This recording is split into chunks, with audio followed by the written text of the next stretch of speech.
The sky calls to us. If we do not destroy ourselves, we will one day venture to the stars. There was a time when the stars seemed an impenetrable mystery. Today, we have begun to understand them. In our personal lives also, we journey from ignorance to knowledge. Our individual growth reflects the advancement of the species. The exploration of the cosmos is a voyage of self-discovery.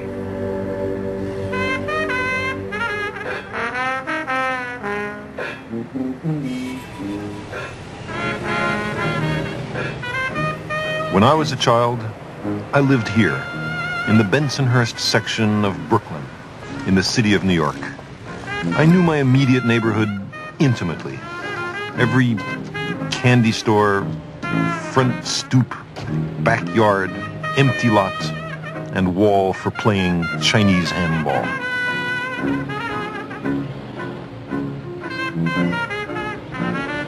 It was my whole world.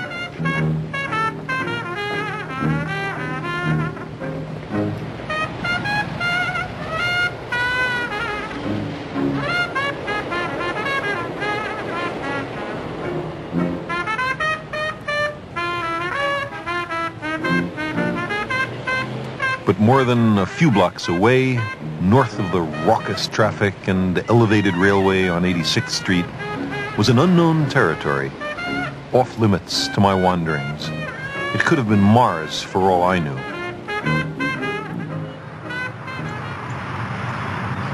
Even with an early bedtime, in the winter, you could occasionally see the stars.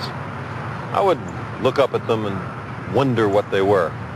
I'd ask other kids and adults, and they would answer, "There are lights in the sky, kid." Well, I could tell there were lights in the sky, but what were they? There had to be some deeper answer.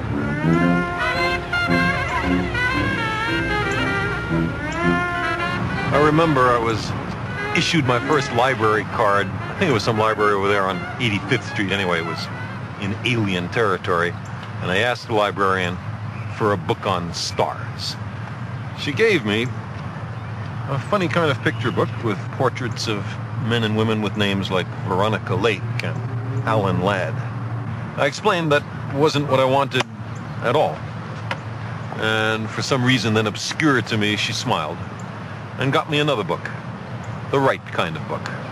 I was so excited to know the answer that I opened the book breathlessly right there in the library. And the book said something astonishing, a very big thought. Stars, it said, were suns, but very far away. The sun was a star, but close up.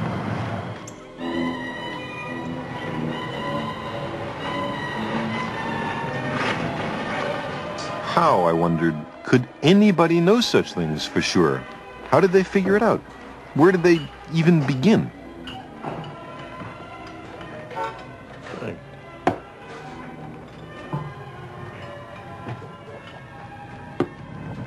I was ignorant of the idea of angular size.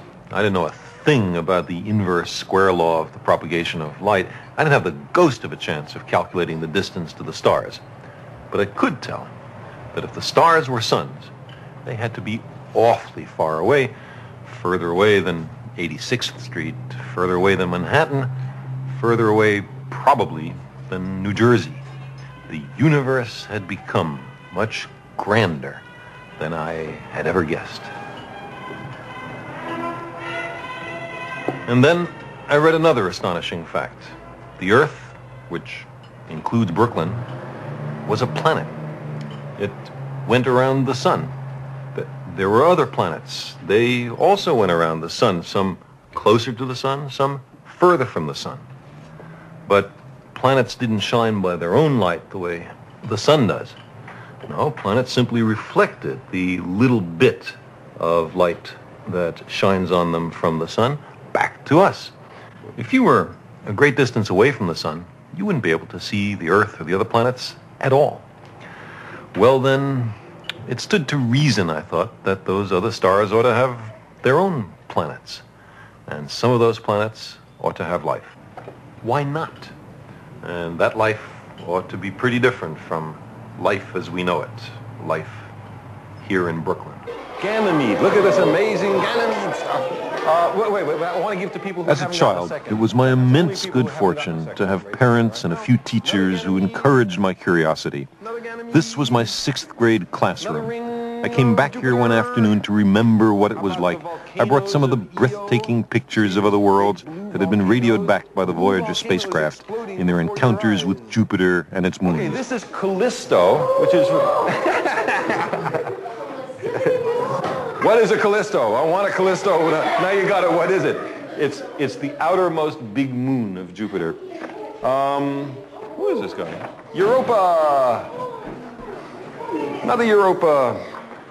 A black and white picture of a ring of Jupiter. There you go. That's a prize for honesty. You didn't get a second. You're right.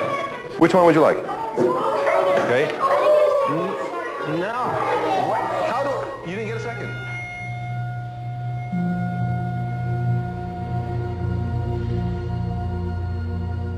Every one of us begins life with an open mind, a driving curiosity, a sense of wonder. I thought it might be fun if we now had some questions. Why is the Earth round? Why isn't it square or any other shape? That's a good question. I like that question. It's a question I've asked myself. And the answer has to do with gravity. The Earth has a strong gravity. If you were to make a mountain very high, higher than Everest, you know, it's the biggest mountain on the Earth, it would be crushed by its own weight. You see, gravity pulls everything towards the center. So any really big bump on the Earth is crushed. But if you had a small object, a tiny world, the gravity is very low, and then it can be very different from a sphere. I think I have here a world that isn't a sphere. Here. Look at this one. See? It's lumpy. It's a lumpy world. Looks like a potato, right? There's a large potato orbiting the planet Mars. This is one of the moons of Mars. And that's a perfect example of it. You can have big departures from a sphere if your gravity is low. Now, a question in the front. Okay. Is the sun considered part of the Milky Way galaxy? Sure. You're considered part of the Milky Way galaxy. Everything except other galaxies is part of the Milky Way galaxy. The sun is one star. There's a few 100 billion stars in the Milky Way. And around each star, maybe, it's a whole bunch of planets. And on one of those planets is life. And one of the life forms on that planet is you. So you're a part of the Milky Way galaxy too.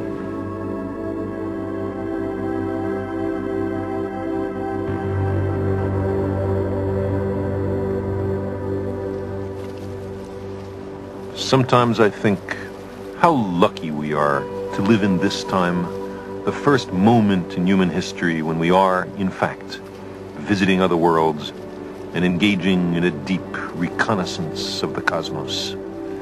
But if we had been born in a much earlier age, no matter how great our dedication, we could not have understood what the stars and planets are.